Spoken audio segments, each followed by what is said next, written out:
800K. Let's modify it. This isn't my bike, it's a demo bike, but we are gonna do some mods to it because they come from CFMOTO themselves, and they said, Jake, we have parts.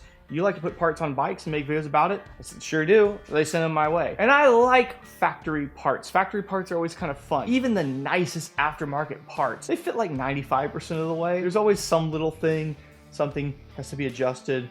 Maybe the bolt is close to lining up. Like, you know, it's close, and you do expect, obviously, certain things that will be 100%, but you know with a factory part, you just bolt it on. It was made in the same place the bike was made. It just boom, boom, boom, right there. But we have two very tasteful, fun things to install on this bike that I really think will enhance it. The first thing is a factory steering stabilizer. Bike like this, being a naked style, roadster style motorcycle, steep fork angle, short wheelbase, change direction super fast. The downside of that is you can tend to sometimes get a twitchiness in the front end. Well, this should fix it. And what I love about this, the frame, the lower triple, have the mounting places already on the bike for it. No playing around with some sort of clamp on bracket has to try to hold onto the frame, and it might twist, and it's The other thing is a quick shifter, allowing us to upshift, downshift without using the clutch. And this is super simple. Normally, if you've ever played with a quick shifting kit like this, there's a lot to do when you're going into the wiring and you're connecting to 100 places. This has one connector and a little magnet sensor thing that we're gonna put on here. It is incredibly simple to install. And that is because this bike already has wiring in the wiring harness for this thing. The ECU is already programmed for it. All we have to do is plug it in, which is super convenient. It's also slightly annoying because it tells me you guys basically built this thing for a quick shifter, for an auto blipper. You just, you didn't finish it. You didn't put this little part on there, which I don't even think is much money. I would say just make the bike cost a little bit more money and have it come with it. You know, a nice little premium option there. But it's fine. I mean, I guess it saves, you know, you a couple bucks at the buy, and this bike is a very good price. So I will accept that, and I still find it a little bit annoying. But anyways, let's start with this. I think this part's gonna be super simple. I almost died. Step one of the instructions is we need to get some of this paneling out of the way, because I believe the wires we need to access are underneath them. There's a couple of these little plastic rivets. You just push them in, and then they should slide right out. Kind of little plastic tabs are really cool because you just reset them in the other direction, push them up, and then reinstall them. Push the clip back in. Super easy. There's a couple screws to remove.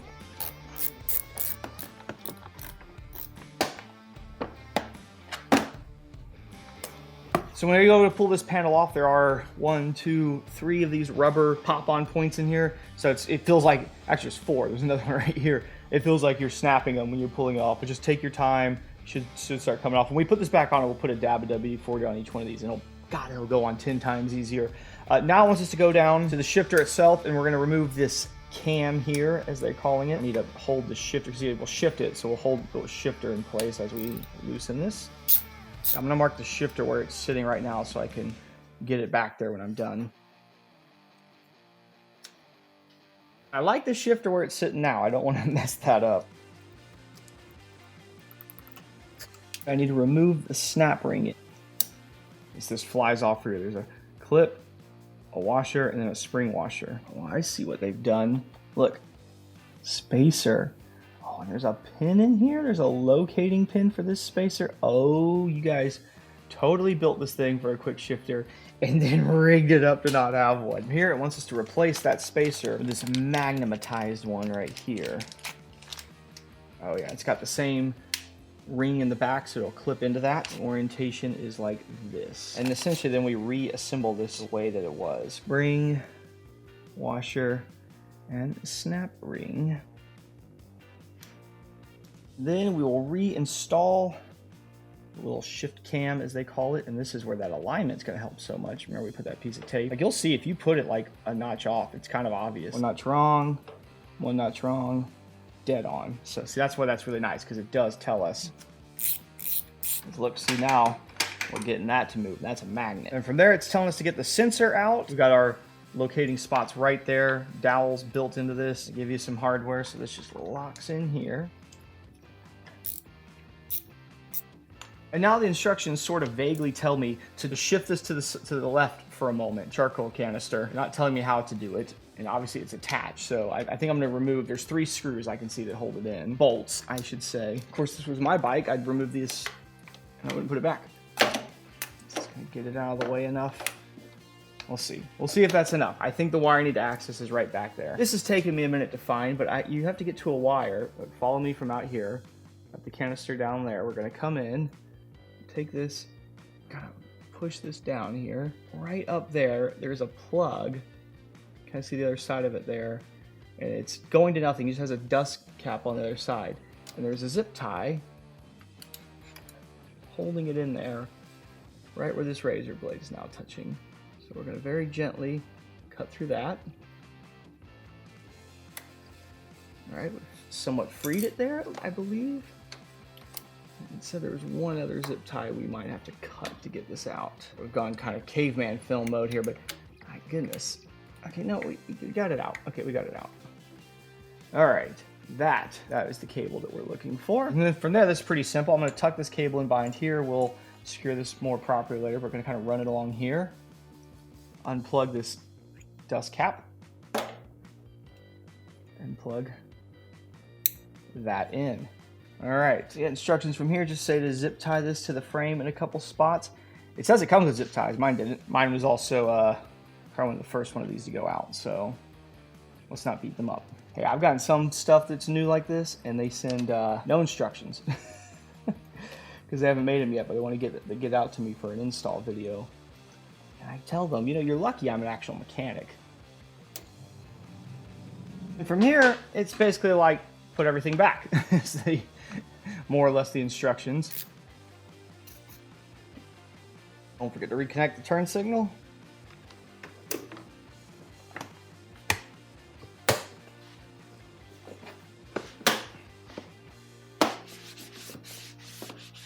And there it is, all back together. You can barely even notice what we've done here. All buttoned up real nice, almost like it was made for the bike. And now we can do something that not really advised to do, but I do have the rear wheel in the air. Let's give it a quick check.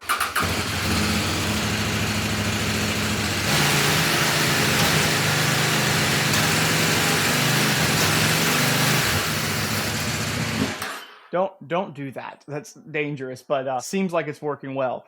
With no load on it, it's kind of hard to really tell, but it's just seamlessly going from one gear to the next, up and down. Even could hear it do a little rump.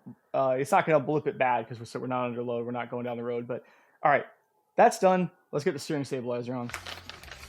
And we have the stabilizer itself and 3 bolts. This is going to be fast. Oh, and this is done by WP. That's interesting because the suspension KTM's, you know, the 790's WP, but the on here I think is it KYB, I believe. This is because this is a part from a 790, 890 Duke. We all know it's what it is. We're just pretending it's not. And the instructions couldn't be any simpler. We literally are going to hook 2 lower bolts onto the frame. There's 2 stud posts for them. The arm will go onto the lower triple clamp where there's a spot for it. Man, it's simple. Now I will say one thing with these bolts, these have no Loctite on them. So I'm gonna add a little bit to all of these as I install them. Just some blue stuff.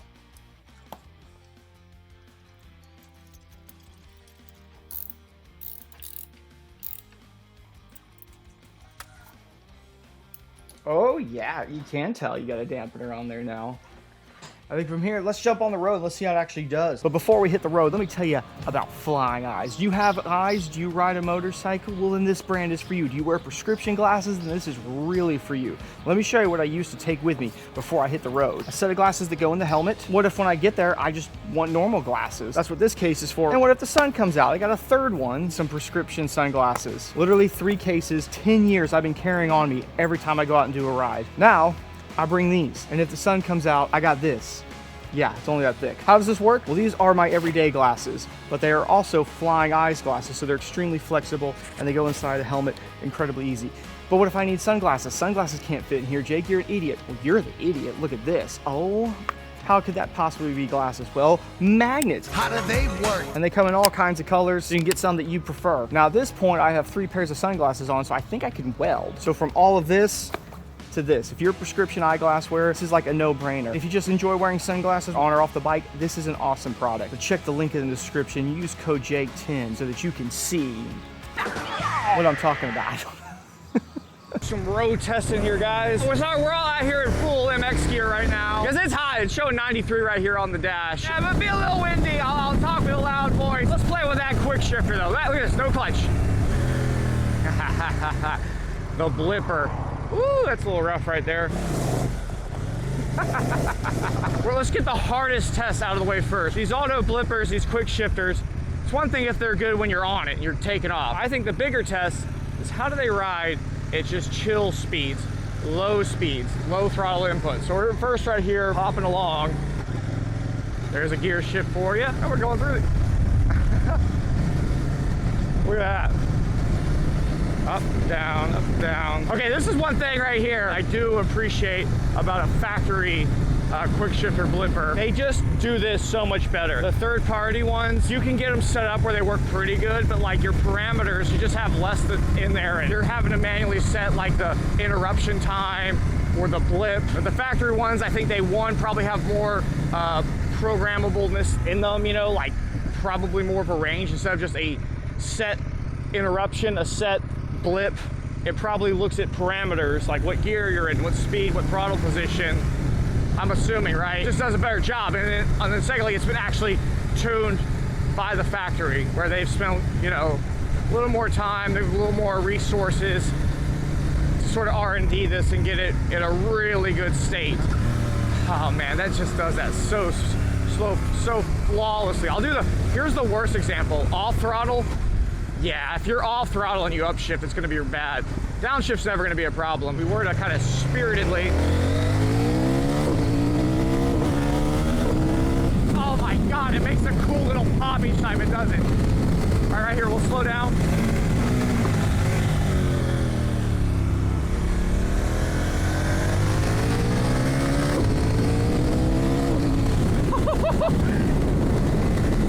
Definitely makes a little whack each time you do it. That is so cool sounding. Oh, total MotoGP status right there. Get that whoop, bop, bop, bop. Or it probably is cutting ignition then to do that.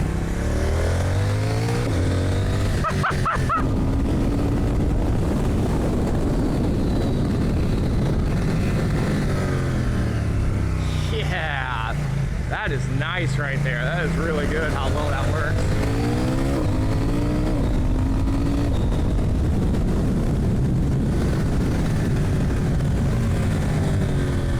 I could do this all day. That's fun. Get out there in the twin club class at Moto America with this thing.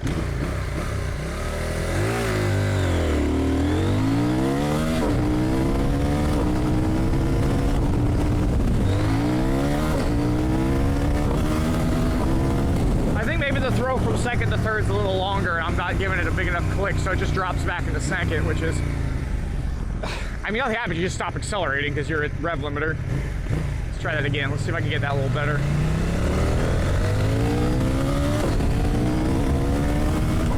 There we go. Yeah. Gotta be firm with it. Just gotta be firm. Woo!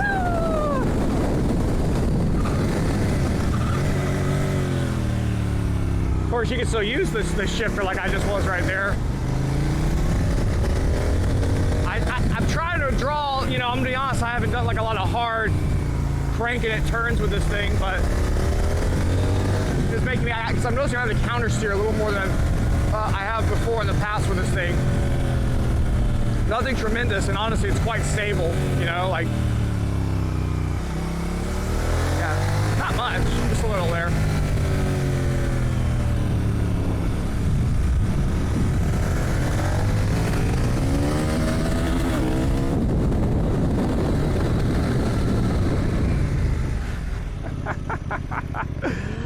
Oh man, hey, this is in a closed course. Don't beat me up, YouTube. Yeah, look at that shatter I'm getting off the rear, okay?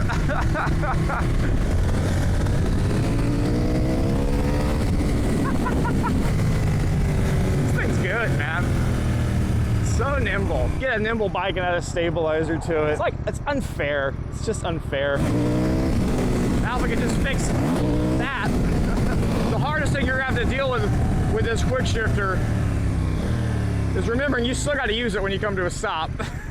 I'm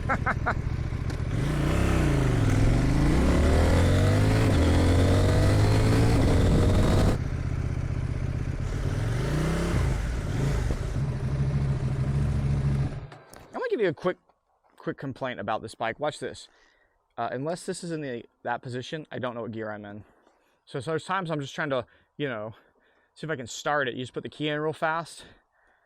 And I don't know, until I do that, I can't tell it's in neutral. I think they should also have, because this takes a second to fire, they should have also added on the side LEDs here, because these work no matter whether the dash is booting or not. They should have at least put a neutral light on there. I don't know that they can even do that because this is a dash they're using on multiple bikes and it doesn't have that built into it. So that would be like the next generation kind of thing. They can't just add it. So a couple very easy modifications. Very easy. I think the install was fairly easy. The hardest part was getting to the little wire to connect the quick shifter, but I mean, nothing to do. You just plug it in, it works. The steering stabilizer, I mean, come on, is that even worth an install video? I'm supposed to be taking this thing to a track here soon. We'll find out if that's gonna happen. The weather's been nuts. I was already supposed to have taken this thing to a track. So those modifications will be wonderful. We do have some better tires we're about to be putting on too. I've kind of squared this one off since I rode it to Austin and back from Dallas. So these tires, they're gonna be better tires we're gonna be putting on. Michelin GP2 tires. It really would have been smart if it came with those 2 parts factory. I think maybe there's like a more advanced version of the bike that we don't get here in America. I guess they had to leave a couple things, you know, something to make it for an upgrade, you know. With that steering stabilizer, I will imagine there's gonna be some people that'll say, I wish it was a fully adjustable one, like a Scott's. Sure, it would be nice to have more adjustability. I will say, I think they do have it set pretty well. A lot of people, like I said, they wanna crank them, and it's personal preference. I always remember something that I was told when I was in a motorcycle tech school. My teacher said, if you're having to crank a steering stabilizer up, you may be masking another problem you have with geometry, suspension, setup, you know, dampening. Maybe that needs to be addressed first. So we'll try to get this thing on the track. I still need to get it up to the dyno. I know, don't beat me up, the weather has been insane. If you do want to see these videos earlier, without ads on them, and often extended, go check out my Patreon. It's $1 a month, and you can join my Discord. It helps make all this possible. Also, Flying Eyes, be sure to check their link in the description. Use code Jake10 to save 10% off. Anyway, I'm gonna go play around with this thing some more. I'll see y'all next video.